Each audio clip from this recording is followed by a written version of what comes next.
Welcome to my next Better Call Saul Season 3 episode review video. Before I get into that, though, pretty important if you aren't caught up to the point where I am and rewatching or watching Better Call Saul, or you're just not entirely sure, then you definitely need to take the initiative and pay attention to the episode's title, which of course I'll mention as well as put in the description. If that happens to be the case, you found that you're not caught up, it would be my recommendation that you don't watch this video any further to avoid any potential spoilers. Now, I'll warn you all, I've already seen Better Call Saul all the way through one time. I binged most of it and then got caught up with new episodes in Season 6. In fact, I actually did review videos of Season 6 of Better Call Saul. So if you already have seen every episode and want to jump ahead a bit, click right here with about 20 seconds left to go in the video. That'll be the end screen, and that link will be to my Better Call Saul Season 6 review playlist.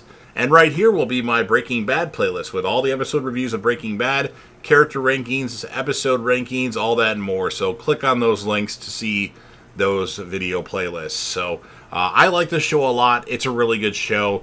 I'm not exactly sure where it ranks on my all-time favorite shows of all time because I've only seen this show once.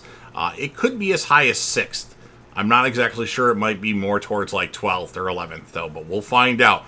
But with all that said, this will be Better Call Saul, Season 3, Episode 3.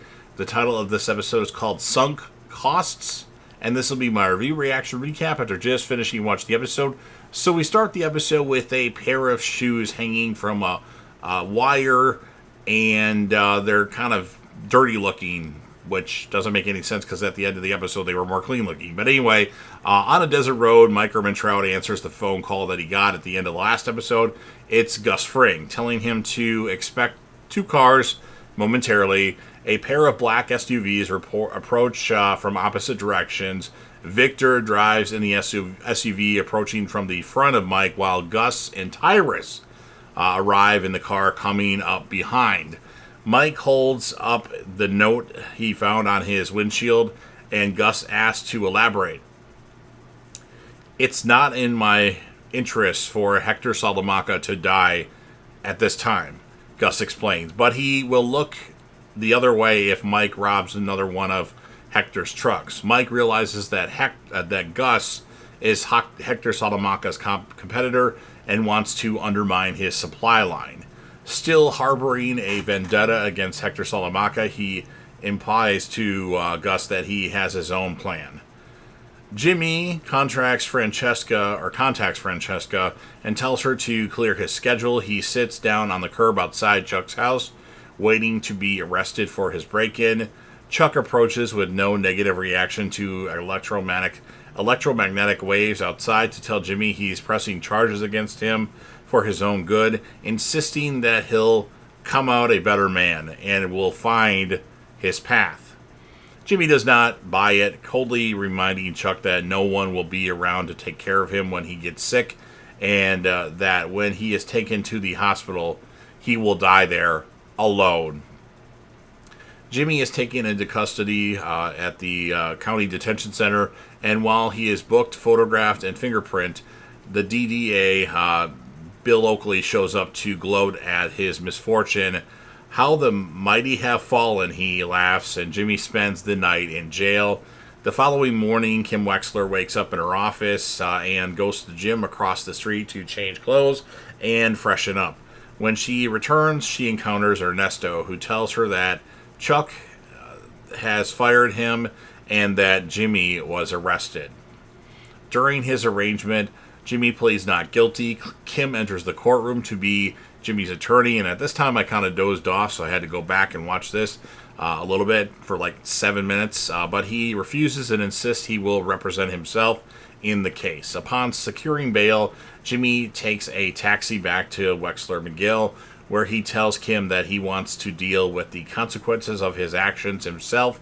He does not want to involve her in this mess when she has Mesa Verde to worry about.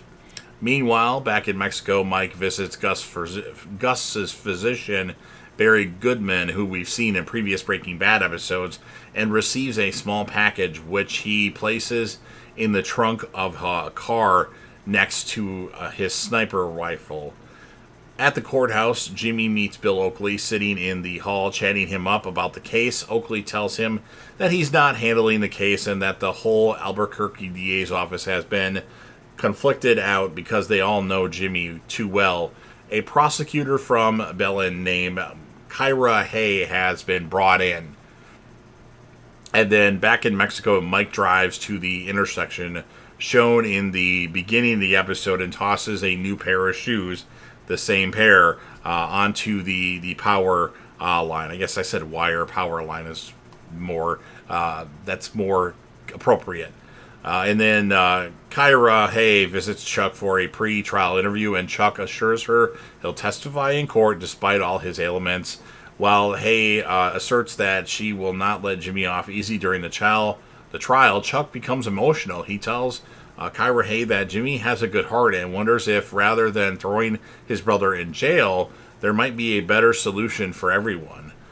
Later, from a sniper's nest, Mike sees one of Hector Salamaco's trucks stop at the intersection, and its occupants leave guns at a dead drop. Mike fires his rifle several times in the air, which the drug runners eventually assume it's from a hunter nearby. As they leave, Mike shoots the shoes, spraying cocaine collected earlier from the visit with Dr. Goodman onto the truck's roof and rear steps. When the drug runners reach the border, they are arrested after a drug-sniffing dog detects the cocaine.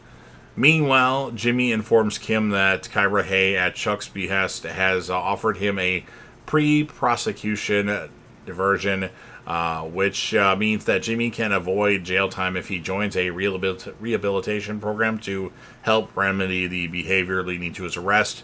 In exchange, Jimmy is to confess to the felonies and submit his written confession immediately to the New Mexico Bar Association, which will likely result in him getting disbarred.